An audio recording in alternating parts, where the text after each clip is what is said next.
जय श्री कृष्ण। जीवनर एकमात्र सार अटे श्रीमद् भगवत गीता।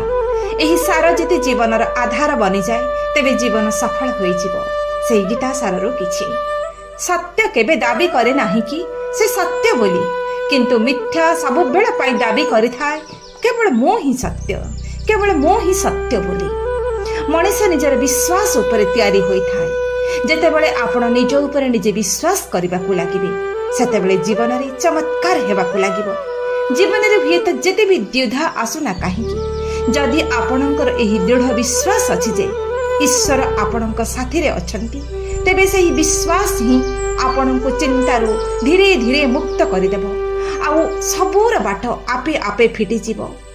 आमे आम जीवन ठारू ताहा ही चाहि थाउ जहा आमको ठीक लागि थाए, किंतु जीवन आमको ताहा ही देई थाए जहा आम पाई ठीक होई थाए। निज पाई निजे ही आशावादी हेबा दरकार। जो मनुष्य हारिबा भयरे आगको बढ़ी न थाए सही मनुष्य जीवन रे केबे भी सफलता पाए नाही। उपहास को डरी निजर लक्ष्य बदलई देबा उचित नुहे, काहेकि ना आपणकर सफलता परे उपहास करुथिबा लोकटी कथा भी बदलई देई थाए। जीवन ना भविष्यत रे अछि ना अतीत रे अछि। जीवन तो केवल एही क्षण रे ही अछि। एही क्षण रे अनुभव ही जीवन। आपणक विचारर सुंदरता ही आपणकर असल सुंदरता। तेणु निजर विचार को सब बेले सुंदर करंतु। गीतारे भगवान श्रीकृष्ण कहिछंती एक सकारात्मक विचार को स्थिर करिबा पाई, साकार करिबा पाई सही विचार को बारंबार दोहराइबा को पड़िथाए। सही मनुष्य तो भय मुक्त होइथाए जे परमात्मा का इच्छा को निज पाई आदेश माने करी चली थाए। पूर्ण विश्वास, प्रकृतर श्रद्धा और परमात्मा प्रति समर्पण भाव ही मन को शांत कर दिए। आउ से शांत मन ही लक्ष्य प्राप्ति होई थाए। ज्ञान, धन और विश्वास एही तीन जण खूब निबिड़ बंधु थिले। तीन जनकर मध्यरे खूब भल प्रेम और स्नेह थिला। एमिति गोटे समय आसिला तीन जन को अलगा अलगा हेबा पाई। तीन जन जाक समस्ते समस्तन को पचारिले आउ केउठारे पुणी एकाठी हेबा। ज्ञान कहिला मु विद्यालय आ मंदिर रे मिलिबी। धन कहिला मु धनी लोकंक पाखरे मिलिबी। किंतु विश्वास चुप थिला। दुई जन जाक विश्वास को पचारिले तुमे चुप रहिज जे तुमे हमको केउठारे मिलिबो। विश्वास कांदी कांदी कहिला मु थरे चाली गला परे आउ फेरी आसे नाही। तुमे कौन करुछ सेथिरे किछि गुरुत्व नाही, किंतु तुमे केहु मन नहीं ताहा करुछ ताहा बहुत गुरुत्वपूर्ण। गीतारे भगवान श्री कृष्ण कहिछंती जो व्यक्ति स्पष्ट और सिद्धा कथा कहिथाए ता बाणी हुए तो कठोर निश्चित लागि पारे, किंतु सही व्यक्ति केबे भी कहा सहित छलना करे नाही। सुंदर लोक माने सब बेले भल होई न थांती, किंतु भल लोक माने सब बेले सुंदर होई थांती। स्वर्ग और नर्क दुईटी जाक आम कर्मर तराजू उपरे समान रूप से तौला जाई थाए। एहार आधार रे ही आत्मार गति होई थाए। चेहरार सौंदर्य सिना आईना रे प्रकाशित होई थाए, किंतु अंतरर सौंदर्य आचरण रे प्रकाशित होई थाए।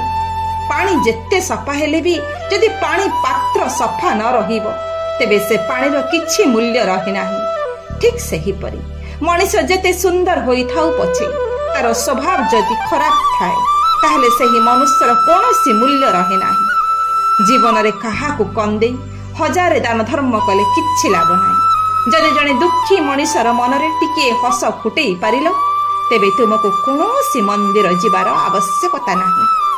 केबे भी सही मनुष्य उपरे भरोसा कर नाही जे समय सहित निज व्यवहार को मध्य बदलई देई थाए। अपमान करिबा काहारी स्वभाव होई पारे, किंतु सम्मान करिबा आमर संस्कार हेबा आवश्यक। गीता केवल धर्म ग्रंथ नुहे, यह एक अनुपम जीवन ग्रंथ। जीवन उन्नति पाई ताकू पढ़िबा जानिबा प्रत्येक व्यक्ति पाई निहाती जरूरी। ठीक कर्म ताहा नुहे जहार परिणाम सर्वदा ठीक ही होई थाए, किंतु ठीक कर्म ही ताहा जहार उद्देश्य केबे भी भूल हुए नाही।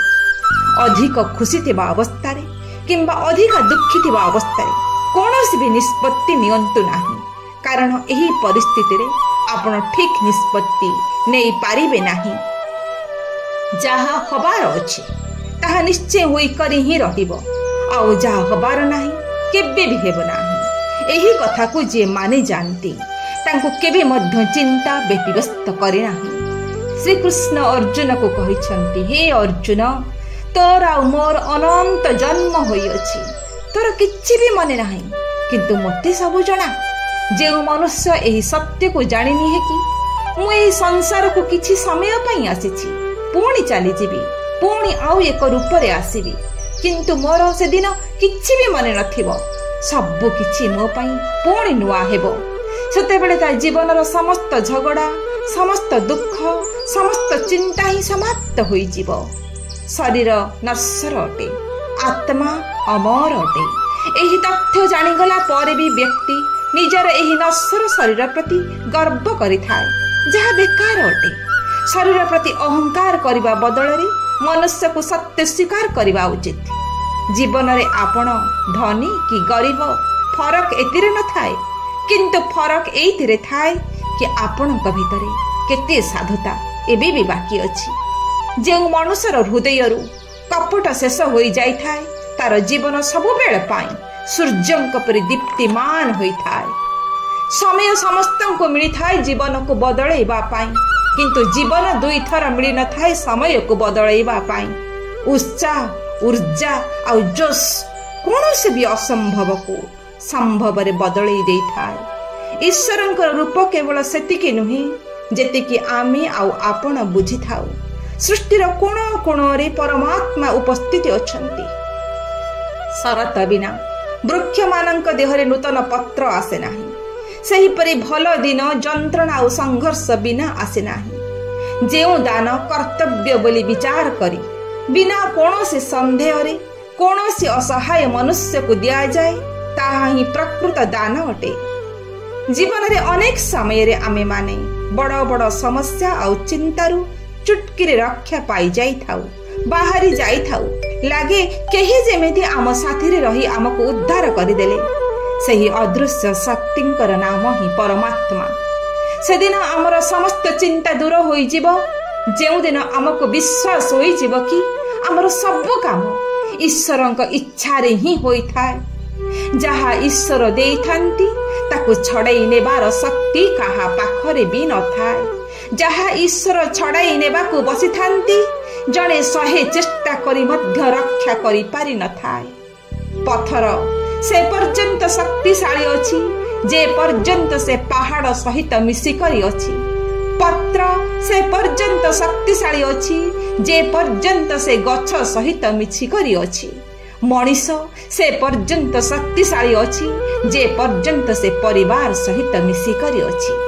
प्रकृत संपर्क गोटाए सुंदर पुस्तक परी, जेते पुराना हेली भी ताहार गोटाए भी शब्द बदली न थाए। ज्ञान परे जदि अहंकार जन्म ने तेबे सेही ज्ञान विष होई जाए, किंतु सेही ज्ञान परे जदि नम्रता जन्म ने तेबे से ज्ञान अमृत होई जाए। काहाकू किछि कटु वचन कहिबा पूर्वरु तुमे निजे थरे चिंता करी देख। जदि केही तुमको सेपरी कुहे, सेपरी व्यवहार करे, तुमे सही पारिबो तो? सेथिपई अन्य को सेतिकी कुह जहा तुमे सही परिबो। निजको जहा भल लागे नाही अन्य प्रति सेपरी व्यवहार कर नाही। भगवान कहिछंती, तुमे काहाकू दुख देई मोठारु सुख आशा कर नाही।